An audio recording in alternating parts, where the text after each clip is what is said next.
Hello दोस्तों, कैसे हैं आप सब। उम्मीद करता हूँ आप सब अच्छे होंगे।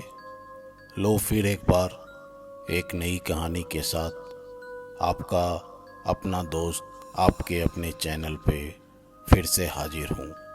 उम्मीद है आपने हमारा चैनल सब्सक्राइब कर लिया होगा। अगर नहीं किया है तो बेल आइकन पे दबा के इसको सब्सक्राइब कर ले। दोस्तों, कहानी शुरू करने से पहले कुछ सवाल है जो मैं आपके सामने रखना चाहता हूँ। जब हम किसी भूत के बारे में सोचते हैं तो हमारे मन में दो तरह के विचार आते हैं। पहला, भूत होता है, दूसरा, भूत नहीं होता है। कुछ लोगों का मानना है कि भूत होते हैं, कुछ लोगों का मानना है कि भूत नहीं होते हैं। आज की कहानी में आपको आपके सवालों का जवाब मिलेगा। ये कहानी है माया की, जो आज करीब 55 साल की हो चुकी है। ये करीब 40-42 साल पीछे की कहानी है। उस समय माया करीब 14-15 की होगी। जो भी माया को देखता था वो यही कहता था, अभी तो ये कितनी छोटी है, फिर भी इतनी साहसी है। वो अपने माता पिता की इकलौती संतान होने के कारण बहुत ही लाड़ प्यार से पली बढ़ी थी। उसके माता पिता उसे अपनी जान से भी ज़्यादा प्यार करते थे। एक दिन वो अपनी सहेलियों के साथ खेल रही थी और खेलते खेलते बहुत दूर निकल गई। आते वक्त रास्ते में अंधेरा हो गया था। उसकी सहेलियां अपने अपने घर चली गई, क्योंकि उनका घर माया के घर से पहले पड़ता था। उन सहेलियों ने अपने अपने घर जाने के बाद माया बिल्कुल अकेली हो गई थी। अब माया रास्ते में अकेले चली जा रही थी। चारों तरफ सन्नाटा फैला हुआ था। माया दबे पांव चली जा रही थी कि अचानक उसने किसी के रोने की आवाज़ सुनी। माया रुकी और उसने इधर उधर नज़र घुमा के देखा, लेकिन उसे वहाँ कोई दिखाई नहीं दिया। वो फिर से अपने रास्ते पर तेजी से आगे की तरफ बढ़ने लगी। माया किसी भी तरह अपना घर पहुंचना चाहती थी और अपनी मंजिल की ओर बढ़ी जा रही थी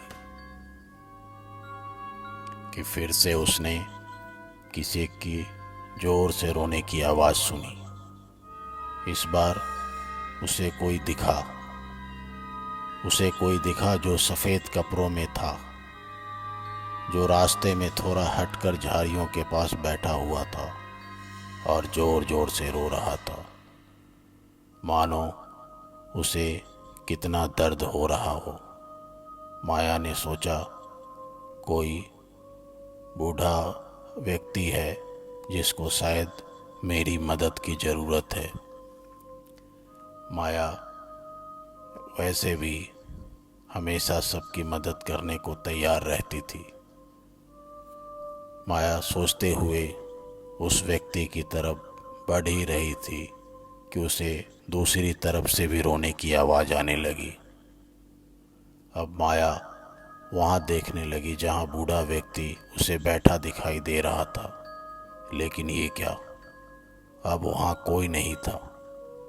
अब तो माया के रोंगटे खड़े हो गए। वो बहुत डर गई और अपने घर की तरफ दौड़ने लगी। तभी उसके कानों में आवाज़ आई, कहाँ भाग रही है तू, मेरी मदद तो करके जा। इतना कह के वो आवाज़ ज़ोर ज़ोर से खौफनाक हंसी में बदलने लगी, मानो कोई हंस रहा हो, लेकिन वो इंसान की हंसी कतई नहीं थी। माया का पूरा शरीर पसीने से लथपथ था और माया दौड़े जा रही थी। माया भगवान शिव को मानती थी। वह रोज मंदिर जाती थी और शिवरात्रि पर्व जब भी आता वो उपवास रखती थी, लेकिन मांगती कभी कुछ नहीं थी। माया भागते भागते शिव जी को यही बता रही थी कि मैंने आपसे कभी कुछ नहीं मांगा, लेकिन आज मुझे आपकी ज़रूरत है। मुझे घर जाकर मेरे माता पिता से मिलना है। कहते हुए रास्ते में ही बेहोश होकर गिर गई। सुबह उसकी आंख खुली तो वो अपने घर पर अपने माता पिता के पास थी। दोस्तों, आप सोच रहे होंगे अचानक माया अपने घर कैसे पहुंच गई। आगे सुनिए। जब उसे होश आया, माता पिता ने बताया कि रात में तुम्हारे साथ क्या हुआ है तुम्हें पता है? माँ, रात तो मेरे साथ बहुत ही अजीब हुई। और रात की सारी बात माया ने माँ को बताई और पूछा, मुझे यहाँ कौन लाया माँ? तो माँ ने बताया कि एक सज्जन जिनकी लंबी दाढ़ी और लंबे केस थे, वही तुम्हें यहाँ छोड़ कर गए हैं। जब वो सज्जन तुम्हें घर लाए उस वक्त तुम बेहोश थी। उन्होंने बताया कि मैंने बच्ची के चीखने की आवाज़ सुनी। तब मैं बच्ची के पास पहुंचा तो देखा ये बेहोश थी।